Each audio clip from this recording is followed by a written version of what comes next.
First of all, let me thank the organizer, Dr. Anil Garg, and his team for organizing such good events, for giving us time to share our views with you.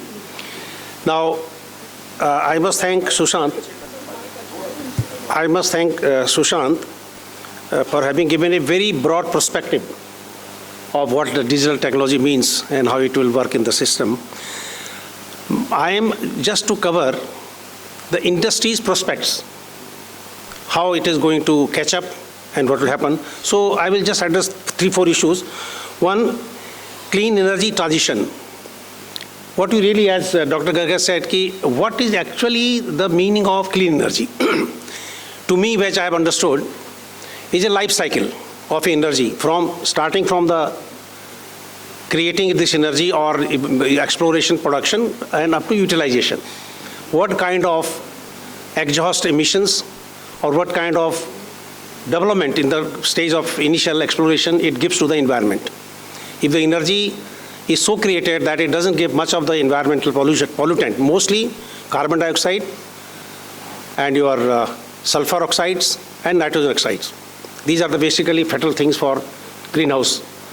So, keeping this, can we really have a clean energy transition? Now, if you see here, whatever best we do, people say yes, the cleanest energy is solar, wind, because they don't have any pollutant while creating that energy or storing that energy or while using that energy. But can you really do that? The coming energy growth, even if you have very high intensity or very low intensity of energy efficiency, still you need more energy. There are a lot of estimates by 2050, we may go almost 1.5 times or maybe double time, depending on how the growth comes up. So if you see here, the contribution of oil and coal in the global basket is almost 58%. And in Indian context, it is almost 83%.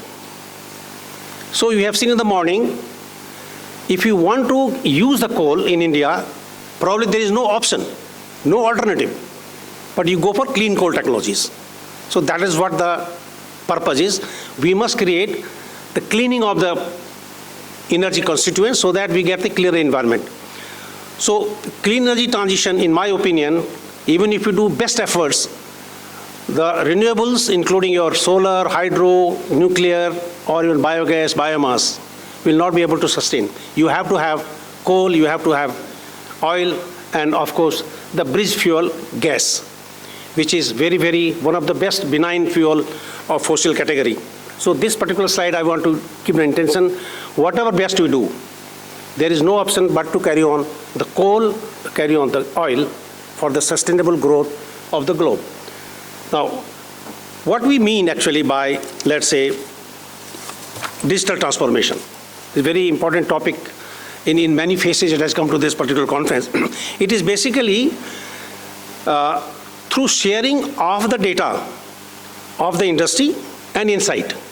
As you have seen from previous presentation, you need to have more data generation, then processing that data, then application of data for fruitful efficiency and fruitful cost savings and fruitful environment saving.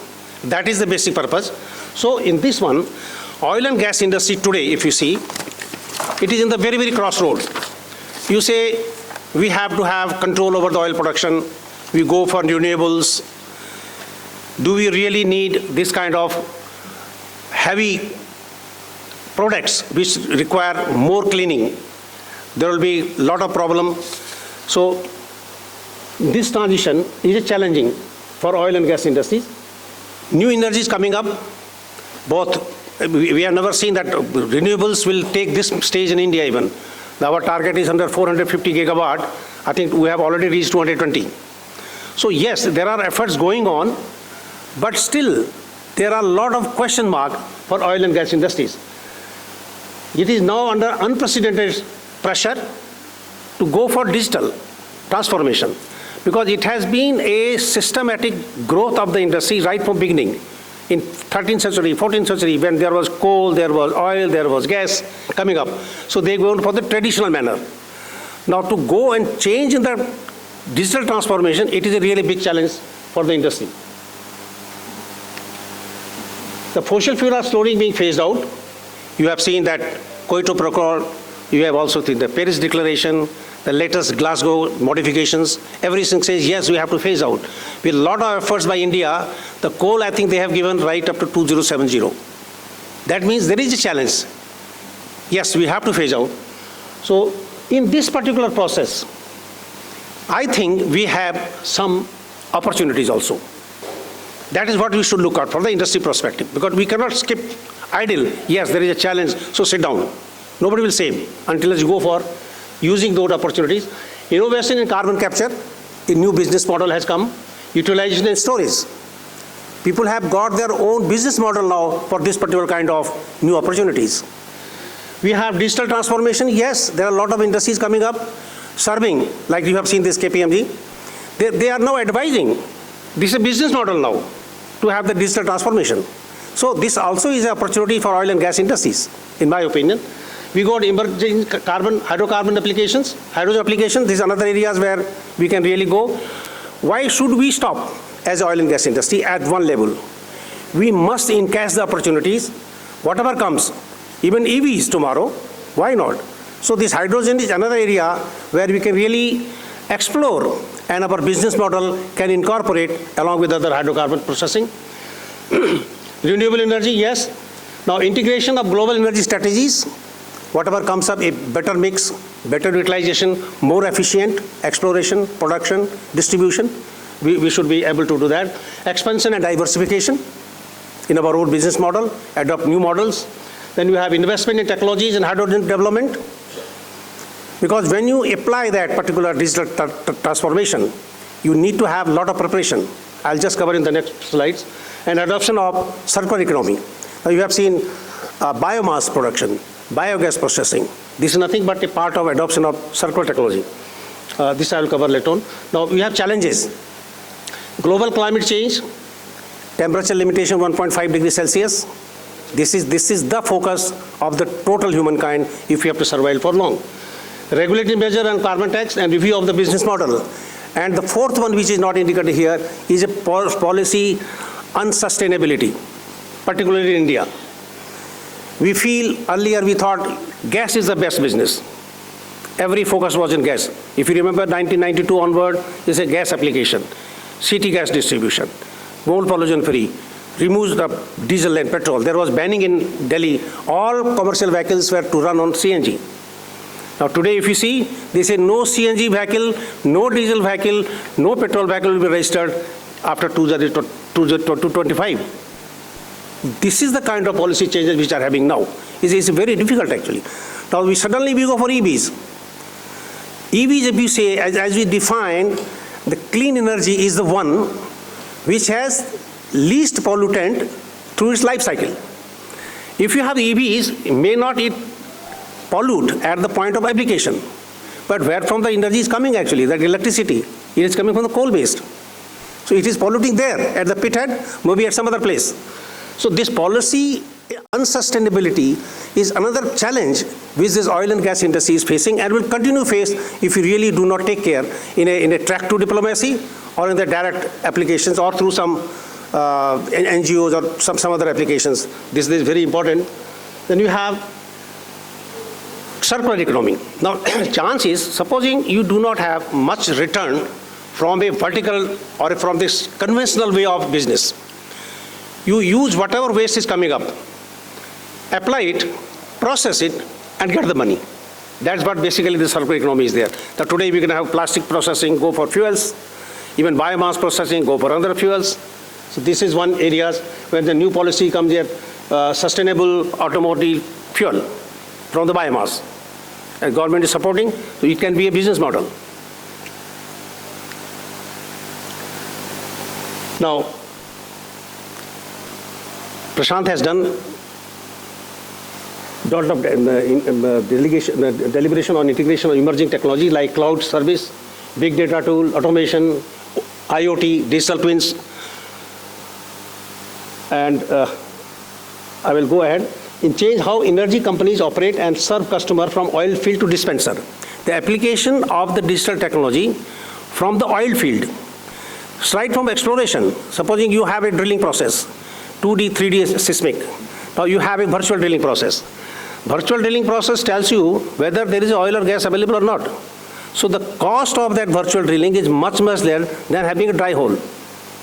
So the application of this kind of technology in the field gives you economics and also the opportunity. That means with the same money, you can drill somewhere else where there is a potential. And it allows more accurate modeling, data-backed drilling. Now, the question is now, if it is so good, then why not the industry has applied it so far? Why are we deliberating here in this conference in 2025? These are not new tools actually. So the reason is, if you see here, 70% companies initiated digitization project haven't moved beyond pilot phase. This is a report from McKinsey. These are documented. That means people want it, but there are some problems. So what could be those problems? We can get the answer in this forum or maybe beyond that also. Another study was done by IBM and SAP. They say out of 2,000 oil and gas executives surveyed by them, only 2 out of 5 have opted for application of digital technology. And out of those 2 out of 5, only 39% of them have effective executing digital transformation. If this is the problem statement, which is true, because today we are not having digitized 100%. So therefore, what was the cause? Cause number one, in my opinion, is updating the legacy structure. As I said, our structure is very, very old. Whether it is OIL, whether ONGC, they are changing. But still, they are carrying the old structure, old system, old assets. Transformation, even transportation, even GAIL. They still continue to have the old system, of course, with a lot of good modification, but we'll cover that. So modernizing legacy structure, present challenge. People side, internal resistance of the change. See, we are working with this, at least let us work continue. So the hesitation is there. So you need some teaching, some education. So the solution is probably hiring of some good consultant, could be one of the solution, but not the only solution. We have to do something else also. Second cause could be upgradation often comes with a big price tag. Are the companies willing to spend that money to upgrade? Answer is yes, if they understand the outcome of the digitalization.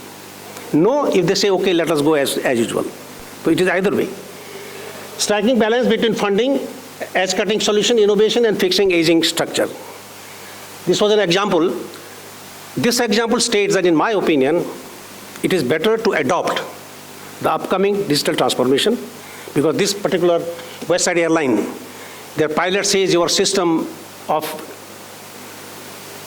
controlling the aircraft is very old. You should change it. You should not hold it for some time. And it happened in 2022. Suddenly collapsed the system. And 15,000 flights per day were cancelled. Point is, the cost of not adopting that particular technology at this stage, where everybody is going for, is very high. So we need to strike the balance, maybe stage-wise, maybe at one go. We need to really adopt this kind of digitization. This is what is already covered.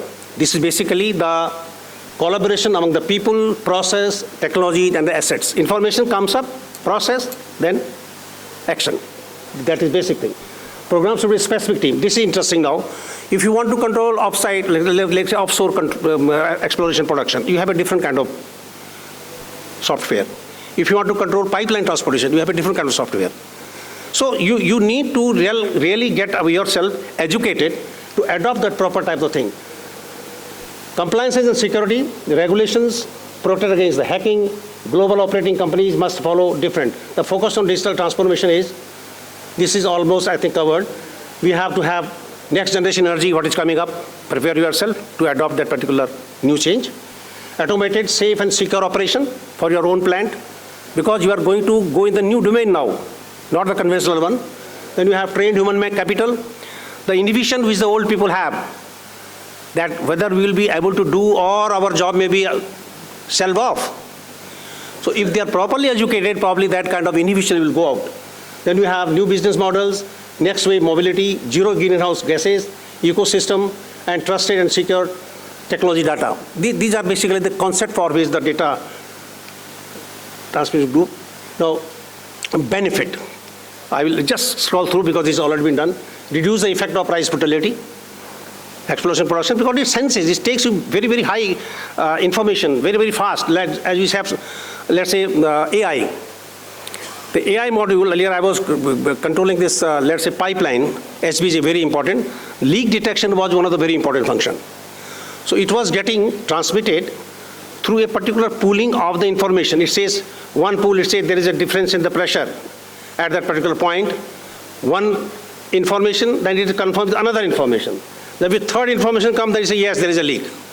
But digital information is in nanoseconds actually. It will be very fast. So you will not lose the product and you will act very fast. So this is what the effect is, AI. Supply chain management, you need different kind of software. Third, accelerate the carbon reduction. It will monitor the exhaust, tell the engine side to have proper fuel mix or air fuel ratio. So that kind of thing it will give you. AI power safety management, blockchain supply management. Then you have predictive maintenance, big data. This is what I say now, if you really want to save, people do not go for preventive maintenance, they go for predictive maintenance. Even the breakdown is about it with this one. There could be some cost of immediately, exploration software, virtual drilling, oil production software, oil gas engineering, I mean so many. You have, I'll call it basically tailor-made. You have a problem, there is a solution. But you must have adaptability to that particular solution. Oil gas management software, virtual training. I think with this, I will conclude with a view that what would really happen.